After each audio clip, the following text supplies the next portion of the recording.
This is Solid Snake, and you're listening to This Week in Geek with Mike the Birdman Dodd and the rest of the Twig crew on thisweekingeek.net.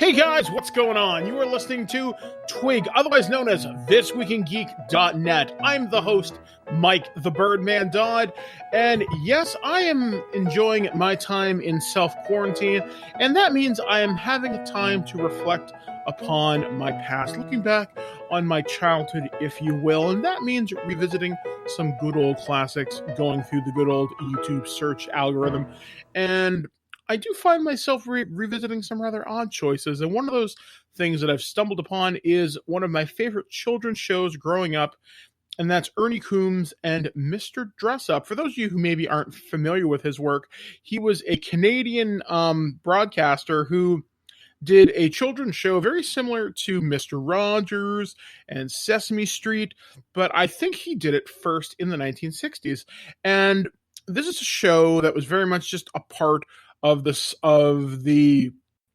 weekday morning or Sunday morning routine in my household, and I kind of wonder if I got some of my values from there as well. So while revisiting this, I got one of those random Facebook come like this sort of thing invites, and it turns out it was from a friend of the show. His name's Rob McCallum, and that's a name you might recognize if you've ever watched the documentary on He-Man, which is on Netflix right now. That he did a documentary on video game box art. He did something on the band Kitty a while ago, and a bunch of other features, and it turns out he's doing a documentary on Mr. Dressup, which kind of amazes me because I'm always happy to see icons like Mr. Dressup get covered, because I don't think nearly enough people understand kind of what goes into producing a children's television show, but also keeping it entertaining, educational, and fun for everybody on the cast and crew, as well as the audience of millions upon millions of children. So I reached out to Rob earlier this week, and we're going to talk about the movie documenting Mr. Dressup, which I don't know whether that's the final title or not.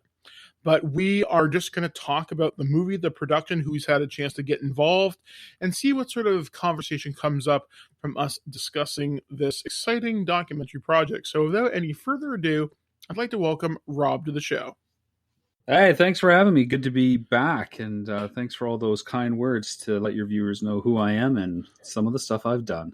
Yeah, I mean, we haven't talked since Nintendo Quest with you and Jay Bartlett, probably back in 2014 or 2015, so it's been a few years.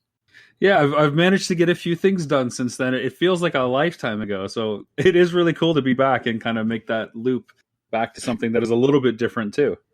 Yeah, it's always fun to see a documentary filmmaker grow and try their hand at different things, because some people can find themselves falling into a niche where they just do what's comfortable, and seeing this is something exciting because your documentaries have always had a geeky bent, but they've always grown in scope for what they want to do. And I think taking on a Canadian institution such as it is as Mr. Dressup is phenomenal. I think this is something that a lot of people are really going to get a real kind of kick out of, just because there's probably, well, I'm not going to say probably, there is an incredible story there. So I guess let's go to the very beginning, to the drawing table such as it is. What was the genesis of the idea to do a documentary about Mr. Dressup? Well, one of the big things that has changed in the last 5 years is now I have kids. And when you're a parent, you're conscious of what they see and what they consume and what they do.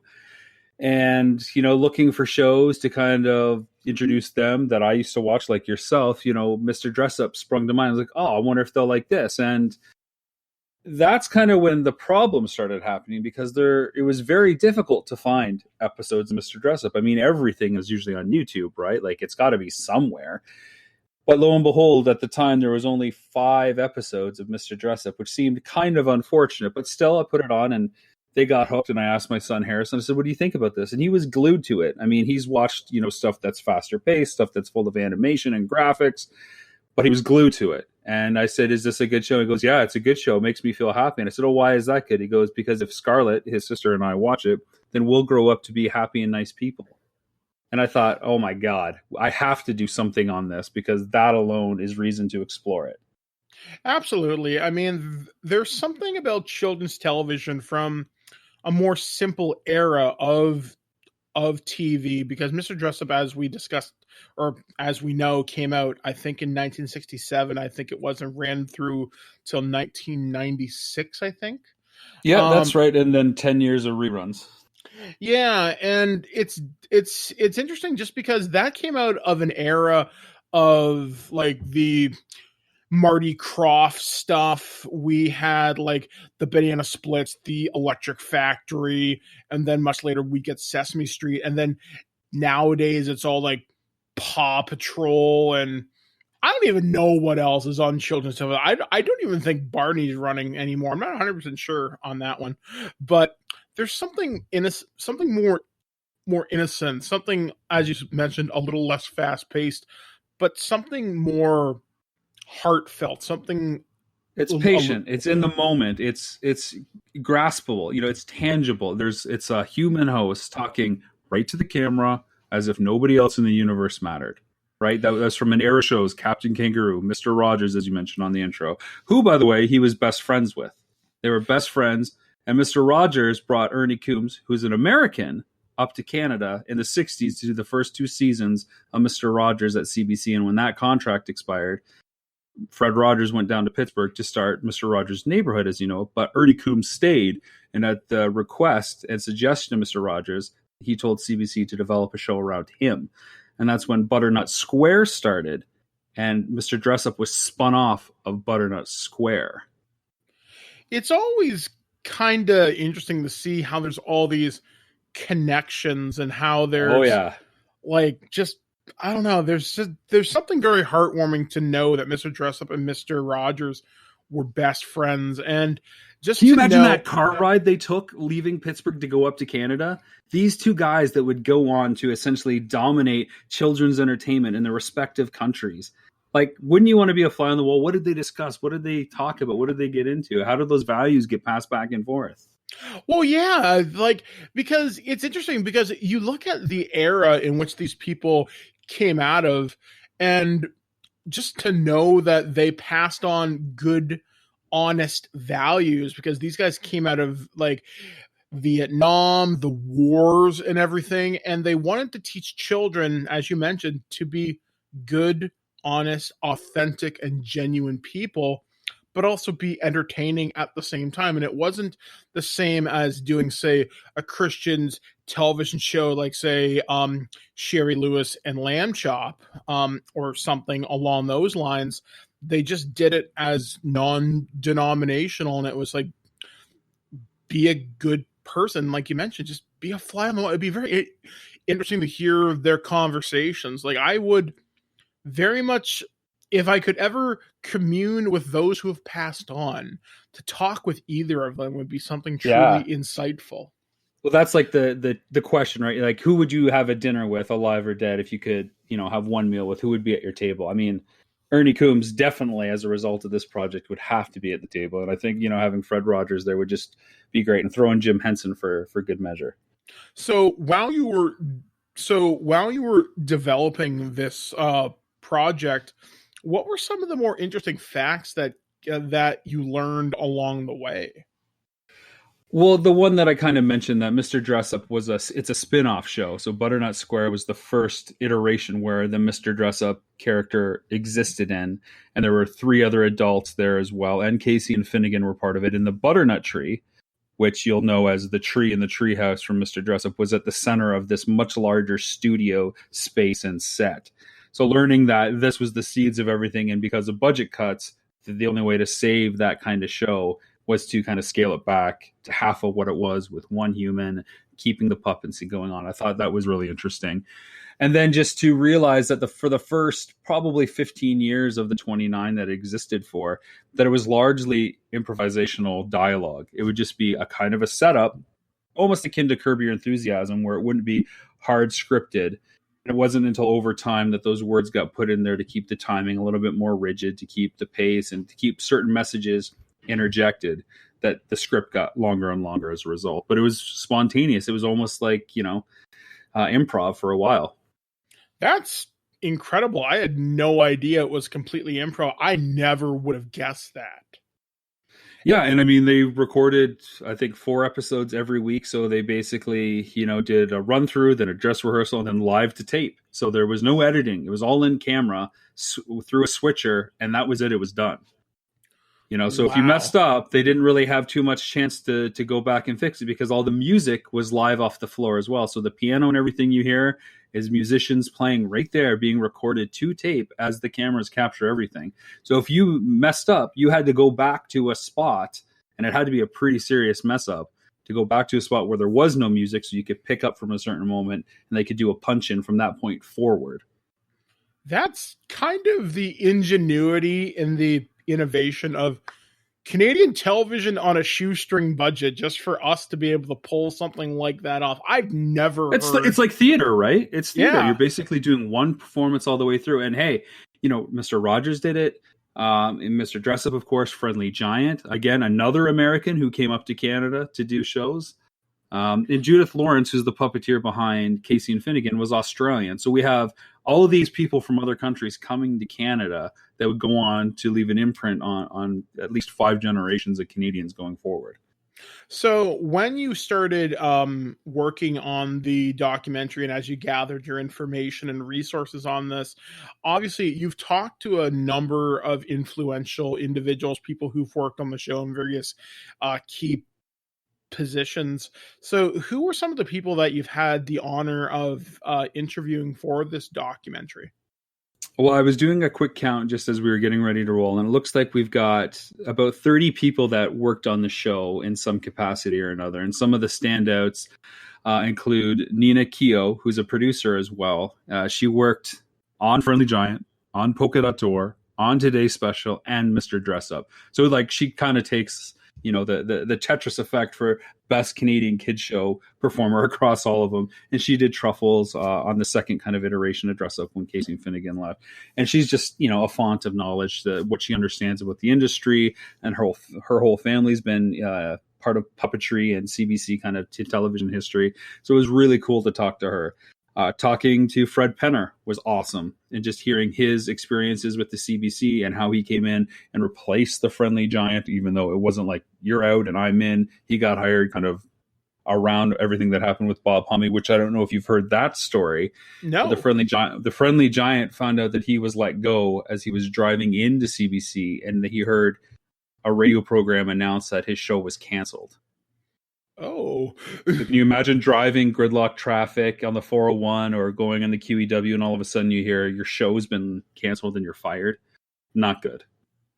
Yeah, so, that would take the wind out of my sails. Yeah, so hearing little stories like that, and it really paints a picture of the culture at CBC from time to time, who, by the way, we absolutely love. I mean, I want nothing more than to support the Canadian Broadcasting Corporation as much as possible. And every time we have an election, I think the country collectively kind of holds their breath to see what government's going to get in and what they plan to do with funding for that broadcaster. And thankfully, we're okay for a little bit while longer. It seems like in CBC we'll go on to live another day. But some interesting stories about what it's like to work there as an employee and work within those constraints to create shows that have to be both numerous in quantity and yet have no money to kind of do it because of the realistic situation that they're put in. Absolutely. So one of the things I did find out while I was doing a little bit of research for this interview is finding out what happened to certain things from Mr. Dressup. Like, I remember visiting the CBC Broadcast Center, and I'm 95% sure I saw Casey's Treehouse, which I thought was pretty cool. It's still there. It's right next to the security desk, but unfortunately, it's not being preserved. People can What? walk by, take, a leaf off the tree or rub up against it. It's not behind any protective barricade. You can tell that it's been worn away and stuff like that. I mean, the film definitely goes into the legacy and the current status of stuff like Mr. Dressup, and that's a little, I don't know, not great to see. I'd love to see a pillar of our heritage be preserved and have it go on for a lot longer than the current kind of status of things. It just kind of hearing you say that makes me think we can fly MPs across this country. We can't put $1,000 down for a piece of glass. Yeah, Savage. You saw our invite on Facebook to like our page, documentary Mr. Dressup. It is a temp title to your intro. We have another title in mind, but we kind of want to spread some hope right now. We want to get people excited about Mr. Dressup, let them remember what's going on, especially in times like this. People are going to understand the state of things soon enough if they don't have an idea already. And I was looking at comments today, and there's some certain things up there asking some of the big questions that we asked once we started getting a true picture of what's going on. One of the questions I've always wanted to know, simply because I always wanted one as a child, and you're probably thinking, oh, he wants a Casey and Finnegan. No. Whatever happened to the tickle trunk? So this is another awesome question that you bring up. So we know that there was 2 or 3 made for the show at one point, and you make it, you rebuild it because it's a prop that gets pushed around and gets wear and tear. There was another tickle trunk that was used for the live show where Mr. Dressup would go on tour. The CBC Museum apparently has one of the tickle trunks. Now, we've seen it recently, and it does not match what we've seen on camera. So we think that's like a newer fabrication, a stand-in. And we know the live tickle trunk is with Ernie's son, Chris Coombs, who's in the UK right now. So we don't know where some of the other production trunks might be. We do know that some of the other tree houses that they've had over the time are with the Canadian History Museum in Ottawa, so that was great. And we visited those folks and got to see some relics there as well. But finding out where some of these artifacts is a big question. Like the puppets, we got to visit with Casey and Finnegan, which was amazing. I can't even tell you what it was like. People get starstruck when they meet celebrities, and I've met a few famous people in my time, but it was nothing like meeting Casey and Finnegan. That was simply awesome. We've got to meet Truffles, but we don't know where Chester is. We don't know where Annie is. We don't know where Granny is. We don't know where Lorenzo is. We don't know where Chester is. Maybe they're in CBC somewhere. We don't know. I really hope they're able to be recovered, because I think there would be something frankly magical to be surrounded by these icons of your childhood. And it's not just a guy in a suit. Yes, it's a guy with a hand up a puppet's butt, but at the same time, it's something tangible to see, to know that this character, and I'm not even saying prop, I'm saying character, was brought to life however many days a week over, I think, 4,000 episodes, to entertain you. There's just something kind of special about that. Just the fact that you got to, and I'm going to say it and mean it, you got to meet Casey and Finnegan. That's incredible. I got goosebumps right now as you say that, because I'm instantly reliving it, and I'm not picturing it as my adult self. I'm picturing it as the child that I instantly became upon seeing those puppets come to life and those characters talk to me. Well, not so much Finnegan, but Casey. Now, you did kind of talk about this for just a second, about how some of the people you've met along the way, and you mentioned Fred Penner. Obviously, he's a Canadian icon himself. One of the Sure. some of the other people you've had a chance to talk to, and very much Canadian in their own right. People from the Elephant Show. You got a chance to talk with Sharon and Bram. What was that like? It was good. They were really nice. We had reached out to them to try to get like a really nice sit-down interview. Their schedule is crazy, as you can imagine. They tour a lot. They have a book coming out. We finally found a mutual time to pick their brain for a few minutes, and like Fred Penner, it's always great to hear somebody who's in the industry talk about somebody else, because it gives you just another bit of perspective, yet they're still removed enough to have objectivity.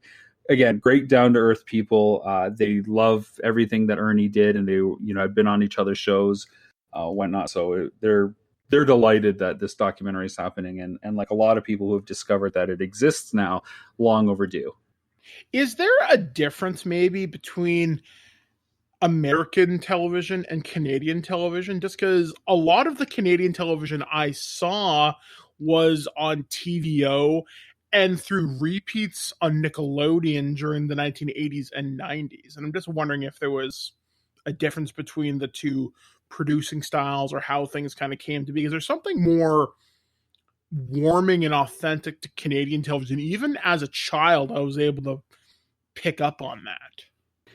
Well, I mean, it depends on the resources you've got, right? I think Sesame Street really changed the game in '69, and I think everybody tried to emulate that to some degree after it.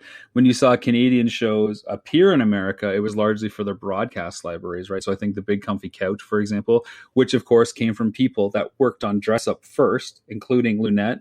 Allison Court, who we interviewed, was a longtime recurring guest star on Dressup before she was on Big Comfy Couch. The producers were performers on Dressup before Big Comfy Couch, and that library we know got sold to Nickelodeon at one point. I think that they're different cultures. People really always somehow lump Canada and America together for whatever reason, because we speak the same language and we do share so much entertainment.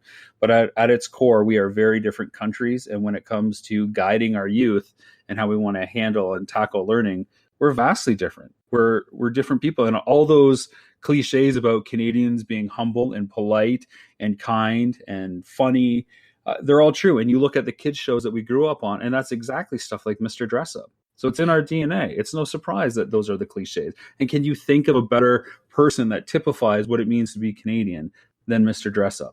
It's absolutely not. Yeah, I mean, there's just something special about his presentation, just how authentic he was to who he was, how he taught children. And I think back to other, say, American shows like, say, Barney or Eureka's Castle. I mean, they're fine and they're entertaining for what they are, but there's something different about Mr. Dressup, and it's just how he communicated and talked to the children, much like Mr. Rogers. You were treated as an equal. He wanted to teach you something, not because they were superior to you, but because he wanted to impart knowledge. And I think that's an important distinction between a mentor and an educator, as opposed to as an entertainer. I'm trying to figure out the right words for it, but there's something very real that you can feel. I think here's what it comes down to. All right. It took me a while to figure it out too. What is so special about Dressup in particular? And it's this. It's the ultimate child fantasy. All right. It's 100% engagement with a loving parent. That's what every kid wants. They don't want a phone to be between them and their dad or their mom. They want that dad to get on the floor, play dress up with them, cater to them, talk to them, and spend that enriching time doing stuff with them, whether it's drawing or painting, acting out make-believe, singing songs, being silly. That's what every kid wants. That's what we want as adults. We want that partner, that person, our friends, to spend our time with us, not to be, mitigated by anything else. And Dressup showed us what we all yearned to be. So when it came on, we all got excited. When we were sick home from school, what did we want? We wanted that comfort of Mr. Dressup on there because we knew that person and he was like an adult in our lives, right? Like, that's it. It's simple, but it's so powerful. Yeah, it's something that's, it's a warm hug from grandpa or grandma. It's every reassuring word you've ever experienced, and yet it's all delivered to you in a way that connects with you that I don't think the youth of today necessarily get too often. But as you mentioned with your kids, they're experiencing it even though Mr. Dressup has unfortunately passed away in the mid 2000s, his message still lives on today. And by you creating this documentary for everybody, more people are going to get that message on a deeper, and I don't think it's unfair to say on a spiritual level, but also on an educational level as well. Now, some of the other people you've had a chance to talk to are some pretty big entertainers and influencers in their own right. And some of the people, according to your Facebook page, you got a chance to talk to Batman himself. Well, Lego Batman, Will Arnett. You got a chance to talk with astronaut Chris Hadfield. What was it like talking with those guys? Like, I never would have expected Lego Batman and a spaceman to be talking about Mr. Dressup. Well, I mean, first and foremost, they're Canadian. So right away, they're Canadian of a certain age, which means they know what Mr. Dressup is. And they probably had that introduction to who he is when they were at the right age, that 2 to 5 kind of time in our lives. And so it made an imprint on them. You know, Will Arnett, he was shocked that a documentary was being made. He thought it was great, especially with all the different film properties around Mr. Rogers. He wants to see it live on. Like, why wouldn't he want to see it live on? Chris Hadway, he had tons of stuff to say. I mean, when you got the former commander of the ISS talking about the importance of Dressup and why it's a cultural institution and the importance of preservation and to find mechanisms to reintroduce it to the youth of today, you kind of stop and listen. And he's such an eloquent guy. Like, you're just like, yep, I'm sold. Like, we need to get him on our poster and do all our PR, because if he did that, there would be, you know, it would be a victory right away. It'd be perfect. We'd achieve a lot of our goals, which, as you mentioned, you know, a rediscovery, a spiritual awakening, you know, re-educating, you know, who we are. I think we really need to rediscover what it means to be Canadian. And on that note, I think this is a message that can apply to every country out there. So yeah, this is a Canadian show and institution, but the same stuff is going on in France. The same stuff is going on in England and Australia. Those shows that made those kids who they are today are, you know, falling by the wayside to do faster animated programming. And I think it's time that we do something to remind us of our past while we still have a past to go look at. Absolutely. I mean, like, some of these messages are very universal, and I think it's something that can be, and I don't think it's unfair to say, easily imparted with a little bit of gentle guidance from us as the guiding hand, as parents, educators, guardians, or whatever position you take with children. It's something that can be done. So I guess, speaking of done, we're going to begin to wrap things up here, Rob, and I want to know about how far along is the project right now? Well, we're about 95% done. We've got the bulk of shooting in the can. There's a little bit more that we and you never want a film to end, and it's been hard keeping the whole thing under wraps for the 13, 14 months that it's been. But we want to definitely get some stuff with fans. You know, we want the CBC to get involved. We've been reaching out to them. You know, this is their poster show. It's one of the pillars that define them as a network, especially in children's entertainment. So we're trying to find a way to work with them and make that amicable on both sides. And then we've got a pretty good working cut, or at least half of it, that we're happy with, and we're pushing forward. So while everything is on pause during coronavirus, COVID-19, however you want to refer to it, we're working away in post-production and really identifying the spots we want to fill. But it's mainly fan stuff that we want to get going forward. How do you plan on getting the fans involved, actually? Well, once we know we can safely go out into the world again and shake hands and talk to people, we'll basically be doing a big kind of casting call, if you will. We'll be at this spot. We'll be at this spot. Come visit us if you have some memories of Dressup that you want to share, or reach out to us on Facebook, drop us a line, and we'll try to make something work that we can get you involved. We know there's not going to be any shortage of people that remember their time with Mr. Dressup, so we got to make it somewhat easy for them to probably come to us rather than us travel all over the place to try to get everybody involved. But say, I really hope you get some special memories from people, and hopefully maybe people will bring their kids and be able to connect those with them, so you have those for your documentary as well. Well, one of the things we hope to do is actually show some kids that have never seen it, just to see how they react and get their kind of take on what Mr. Dressup is like and if it's still relevant. Because a lot of people said maybe it's not relevant today, and maybe that's why it should go away. But like you said, these are universal messages that never get old. Yeah, I have high hopes and high aspirations for you, and I think this will be important. I hope people, because I think we're pretty close to the same age. I'm 30. I'm going to be 39 this year. I don't know. I'm old as shit. I'm right there with you. So I'm hoping younger generations, people who grew up in the 90s and 2000s find a way to remember, because as you mentioned, the show continued on in reruns for 10 years after the final episode on February 14th, 1996.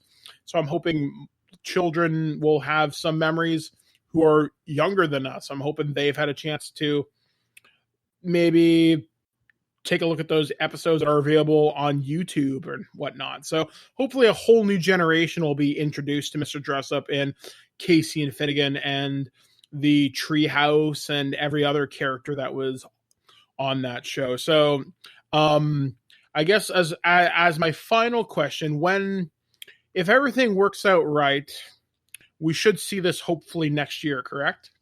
Yeah, I would hope that it would be first quarter next year with the way things are playing out. We do have some interest from some broadcasters, from some known streaming platforms, some other distribution opportunities. So it's nice not to have to chase that down. That's what happens when you start shooting and can present something like a rough trailer or a rough cut. So we have high hopes that we can get it out there. We're going to look at festival stuff too, like TIFF and Hot Docs, because those are big Canadian opportunities to get it out there as well. But yeah, I would say first quarter next year with the current state of things. All right. Well, once again, Rob, thank you so much for speaking with us here on This Week in Geek. If people want to find out more about the project and keep up with it, where would they have to go? Well, it's a pleasure being back, and I can't wait to the next trip with you guys. If they want more information on our Mr. Dressup documentary, all they have to do is go to facebook.com/Mr. Dressup documentary. All right, Rob, we will definitely be following up with you and keeping tabs on the project as it moves forward. All right, guys, that was been my interview with Rob McCallum. He is the director of Mr. Dressup documentary, title pending. Hopefully we'll find out more as time moves forward. Once again, as you can guess from my interview, this is something I really do feel is something that's important for children and parents and educators to kind of keep an eye on. I mean, perhaps there is still room in this world for Mr. Dressup. I mean, there is still childlike innocence and wonder, and as Rob put it so succinctly, that loving, guiding parent there who just looks after you, not because they feel any super obligation, but because they love you. And Ernie very much was a guy, though I never knew him, I kind of felt that. I felt that knowledge and love imparted because he loved the children of the world. And I hope you discover that too. So if you want to find Mr. Dressup episodes, they are available on YouTube. If you are a parent or anybody, honestly, maybe ask your parents about this, because this show started back in 1967. Maybe they have a memory that maybe you aren't aware of. So maybe start a conversation this week. I mean, we're all stuck in quarantine anyway, so hey, there's a conversation starter they're not going to see coming. So anyway, guys, until next time here on This Week in Geek, I'm going to quote my friend Jackie Bam Bam here. And he's going to say, be cool, be kind, be careful. We'll catch you guys again right here on thisweekingeek.net. I've been Mike the Birdman Dodd. We'll see you next time. We're going to be going along now, but we'll see you again soon. Yeah. Time to say bye-bye now. From Casey. Bye-bye. Finnegan. And me. Mr. Dressup. Bye.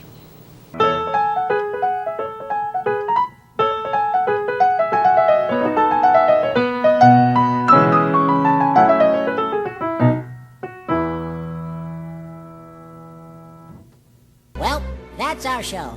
All right, here's the deal. Every time you watch my show, I will send you $40. Checks will not be honored. You've been listening to This Week in Geek, your source for guaranteed nonsense or your money back. Tune in next week for more info on the most important things you didn't need to know.